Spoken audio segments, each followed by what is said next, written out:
수요예배 주제는 깨어있는 신앙입니다. 깨어있는 신앙. 깨어있는 신앙이 어떤 신앙인가 우리 함께 오늘 수요예배를 통해서 함께 나눠보길 원합니다. 뇌사 상태와 또 식물인간 상태의 차이점을 아십니까? 뇌사 상태는 뇌가 죽었다는 것이죠. 뇌가 생명을 주관하는 그런 신경이 끊어졌다는 거예요. 그래서 가만히 두면은 그 뇌사 상태에서는 이제 사망 판정을 받습니다. 죽음에 이르게 되죠. 하지만 식물 인간은 생명 그 신경이 연결이 아직 되어 있어서 스스로 호흡도 할 수 있고, 근데 대뇌는 아직 기능이 없는 거예요. 대뇌는 기능이 없어서, 그래서 언젠가는 희박하게 정신이 돌아올 수도 있다라는 그 기대를 가지고 이제 인공호흡기는 하지 않고 식물 인간 상태로 둔다는 것이죠. 그래서 이 뇌사가 되어야지만 사망 판정을 한다는 것입니다. 우리의 머리는 누구시죠? 바로 예수 그리스도십니다. 우리는 그의 몸된 교회이고 우리는 그의 몸된 지체입니다. 그래서 우리가 깨어있는 신앙을 하기 위해서, 깨어있기 위해서는 우리의 머리와 연결이 되어 있어야 돼요. 그 머리에는 무엇이 있습니까? 눈, 코, 입이 있어요. 눈, 코, 입이. 그래서 입으로 먹는 것을 가지고 우리의 몸에 영양소가 되는 것이고, 눈으로 보고 귀로 듣는 것을 가지고 이 몸이 반응하는 것입니다.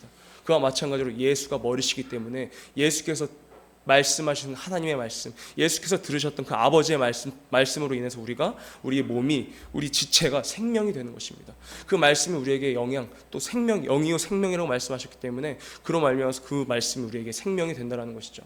그래서 이 예수와 이 머리와 연결이 되어 있는가, 예수와 연결이 되어 있지 않으면 죽은 몸이라는 것이죠. 죽은 몸. 머리가 끊어지면 살 수 있는 사람이 아무도 없습니다.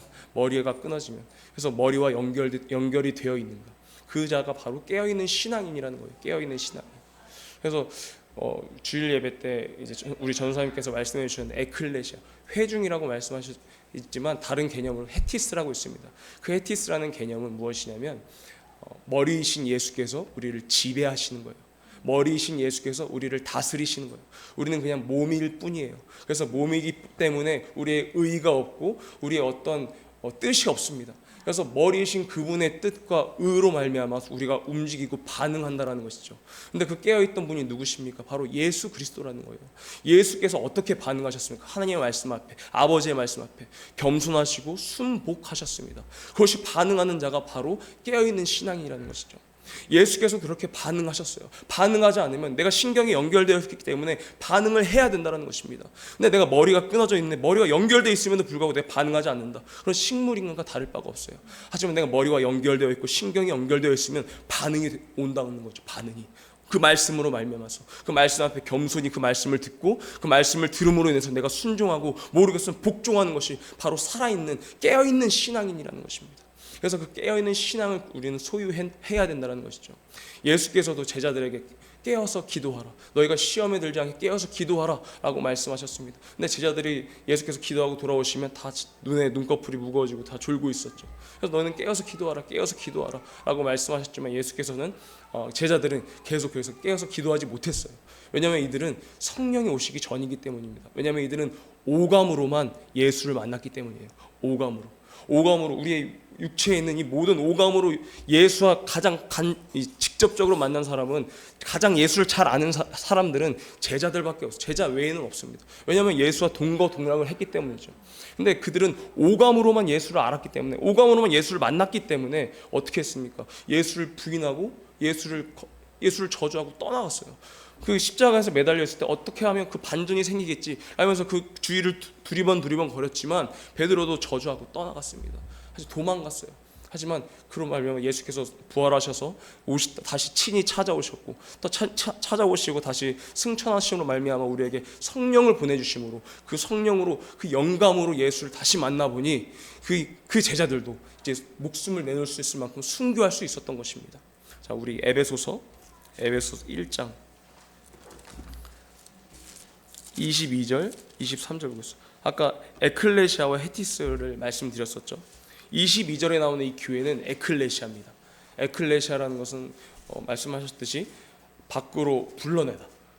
하나님께서 우리를 불러내신 거예요. 이 만물 가운데서 불러내신 곳이 바로 하나님 품, 그러니까 예수 아래 불러내신 것입니다. 그것이 바로 에클레시아. 22절에 나와 있는 교회는 에클레시아예요.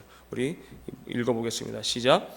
또 만물을 그 발 아래 복종하게 하시고 그를 만물 위에 교회의 머리로 주셨느니라. 네, 여기에서는 이 회중의 머리로 주셨다는 거예요. 근데 23절에 보면은 교회는 여기서는 헤티스라고 얘기해요. 헤티스라고 기록되어 있습니다. 자, 읽어보겠습니다. 시작. 교회는 그의 몸이니 만물 안에서 만물을 충만케 하시는 자의 충만이니라. 그래서 교회는 그의 몸이라는 것이죠. 이 교회는 그의 몸이라는 것이, 그래서 잘 이해를 좀 더 돕고자 제가 에베소서 5장 30절 보면, 에베소서 5장 30절, 우리는 그 몸의 지체임이라. 여기서도 그 몸의 지체임을 헤티스라고 썼습니다. 네, 그러니까 여기 기록되어 있는 것처럼 아내와 남편이라는 것이죠. 우리의 머리는, 아내와 남편은 비유잖아요. 그 아내의 머리는 남편이라고 기록되어 있잖아요. 그래서 남편이 아내를 다스릴지니라 라고 비유가 되어 있습니다. 그와 마찬가지로 예수는 우리의 신랑 되시고 우리의 남편 되시고 우리의 머리 되시기 때문에 그 예수께서 다스리시는 그 곳이 바로 교회가 되는 것이고 우리 몸이 지체가 되는 것입니다. 그것이 바로 헤티스라는 것이죠. 헤티스. 그래서 에클레시아 회중으로 모여 있으면 우리가 더 나아가서는 헤티스, 교회의 형태가 이루어져야 된다는 것입니다. 이 에클레시아 회중으로만 모였기 때문에 안 좋은 방향성으로 나간 것이 어디예요? 바로 장로회예요, 장로회. 그래서 장로들끼리 모여서 목사들을 이렇게 초빙하고 목사들을 내치고 그들이 이제 서로 간에 이야기를 하면서 예수께서 주인이 되신 것이 아니라 회중이 주인이 되는 곳이 바로 그 에클레시아의 안 좋은 예입니다. 그래서 우리는 에클레시아가 아닌 헤티스의 그 교회의 형태로 우리 나아가야 되는 것이죠. 그래서 예수만이, 하나님의 뜻, 아버지의 뜻만이 우리가 그 머리와 연결되어 있음으로써 반응하는 우리 교회가 되길 원합니다. 그래서 우리가 하나님 말씀, 그 아버지의 말씀에 우리가 반응해야 돼요. 다른 말씀, 다른 뜻에 반응하는 것이 아니라 아버지의 말씀, 그 진리의 말씀에 우리가 반응하는 것입니다. 그래서 그 진리 안에 있는 자들이, 그 말씀이 너희 안에 있으면 나의 참 제자가 된다고 했어요. 그래서 진리로 말미암아 우리가 자유케 된다는 것이죠. 진리를 알지니. 그래서 진리 안에 있는 자들이 바로 자유케 되는 것이고 참 제자가 되는 것입니다. 그래서 우리는 그 헤티스로서 우리 교회는 나아가야 된다는 것이죠. 예수가 머리가 되시고 그 머리이신 예수께서 들으신 말씀, 아버지의 말씀, 그 아버지께서 말씀으로 말미암아 우리에게 생명이 되셨으니 그 생명이 우리가 반응해야 된다는 것이죠. 어떻게? 우리는 순종하고 또 겸손함으로 복종함으로 반응을 해야 되는 것입니다. 반응하지 않는다면 깨어있는 신앙인이 아니라 식물 인간과 마찬가지라는 것이죠. 그래서 우리는 어디와 연결이 되어 있는가? 내가 지금 세상과 연결이 되어 있는가? 아니면 예수와 연결이 되어 있는가? 그 머리이신 예수와 연결이 되어 있는가? 이걸 항상 우리는 날마다 점검해야 하는 것입니다. 그래서 단 한순간도 내가 하나님 없이는, 주님 없이는 살 수 없습니다 라는 것을 고백해야 되는 거예요. 단 한순간도 내가 주님 없이는, 왜냐하면 주님과 끊어지면 나는 이미 식물 인간이기 때문이죠. 주님의 그 머리와 끊어지면 우리는 존재할 이유가 없는 그런 존재들이에요. 이미 우리는 멸망길에 있던 자들이기 때문에, 그렇기 때문에 우리는 예수 생명으로 사는 것입니다. 이미 예수께서 십자가에서 죽으실 때 우리는 다 죽었어요. 하지만 예수께서 부활하실 때 우리는 다시 같이 산 것입니다. 그 예수 생명으로 말미암아서. 그래서 예수께서 부활하심으로 그 부활을 우리가 따라가는 것이죠. 그렇기 때문에 우리가 예수와 함께 그 인자로서 오실 때, 예수께서 공중 혼인잔치 인자로 오실 때 그 인자에 서도록 우리가 항상 깨어서 기도해야 된다는 것입니다. 우리 누가복음 21장 보겠습니다. 21장 34절에서 36절 한번 읽어보겠습니다. 34절에서 36절입니다. 마지막 때를 말씀하시는 거죠. 함께 합독하시겠습니다. 시작. 너희는 스스로 조심하라. 그렇지 않으면 방탕함과 술 취함과 생활의 염려로 마음이 둔하여지고 뜻밖의 그날이 덫과 같이 너희에게 임하리라. 이날은 온 지구상에 거하는 모든 사람에게 임하리라. 이러므로 너희는 장차 올 이 모든 일을 능히 피하고 인자 앞에 서도록 항상 기도하며 깨어 있으라 하시니라. 아멘. 그 때와 시기를 우리는 알 수 없습니다. 아들도 알 수 없어요. 오직 아버지만이 아신다고 하셨습니다. 여기서 34절에 나와 있는 것처럼 방탕과 술 취함과 생활의 염려로 마음이 둔하여지고, 마음이 둔하여진다라는 건 마음이 짓눌려져 있다는 거예요. 그 세상 것들로 인해서 마음이 짓눌려져 있고, 세상 것들로 인해서 그 마음이 세상 것들에 마음이 짓눌려져 있으면 뜻밖의 그날이 올 때 나에게 덫이 된다는 것이죠. 그날이, 그 마지막 때가, 인자가 이거 모실 때 그 마지막 날이 나에겐 덫이 된다는 것입니다. 깨어있지 않으면. 그래서 이러므로 너희 36절에 이러므로 너희는 장차올 이 모든 일을 능히 피하고 인자 앞에 서도록, 인자 앞에 서도록. 그 앞에 서는 게 무엇입니까? 공중 혼인잔치에 우리가 참여하는 거예요. 인자로서 오신단 말이죠. 예수의 이름은 우리 안에 있으므로 인자는 지금 인자로서 보좌에 올라가 계시기 때문에 인자로서 오시는 것입니다. 그래서 인자 앞에 설 수 있도록 우리가 항상 기도하고 깨어 있으라는 것입니다. 깨어 있는 신앙이 무엇입니까? 반응하는 신앙이에요. 그 머리이신 예수와 연결되어 있음으로써, 내가 다른 데 연결돼서 반응하는 것이 아니라 머리이신 예수와 연결되는 상태에서 반응하는 그 신앙, 그러므로 말미암아서 깨어 있음으로써 인자 앞에 설 수 있는 그때가 온다라는 것이죠. 그래서 그때 그런 자를 하나님께서 사랑하신다라는 것입니다. 사랑하신다는 거예요. 우리 요한계시록 16장 15절입니다. 요한계시록 16장 15절이요. 우리 다 같이 한 목소리 합독하시겠습니다. 시작.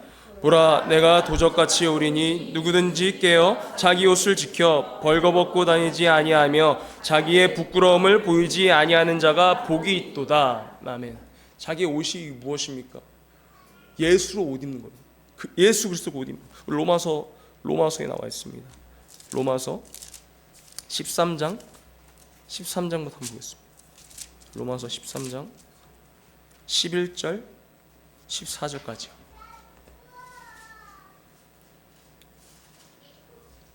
네, 우리 다 같이 합독하시겠습니다. 시작. 또한 너희가 이 시기를 알거니와 자다가 깰 때가 벌써 되었으니 이는 이제 우리의 구원이 처음 믿을 때보다 가까웠음이니라.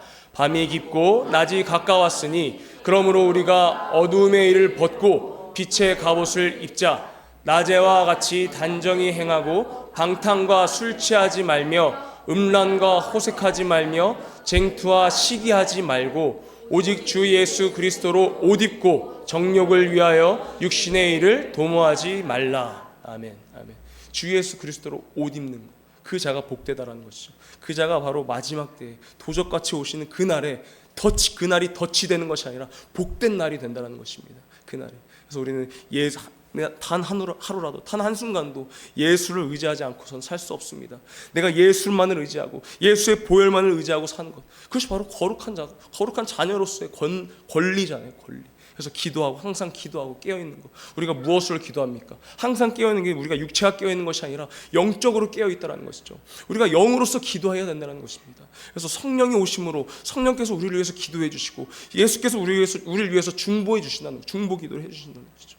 그래서 우리는 성령으로 말미암아 성령 충만을 입어야 되는 것입니다. 성령 충만함으로써 깨어서 기도함으로 정말 우리가 깨어있는 신앙으로서 그날에 우리가 정말 인자 앞에 설 수 있는 우리 모두가 되길 예수 이름으로 축복합니다.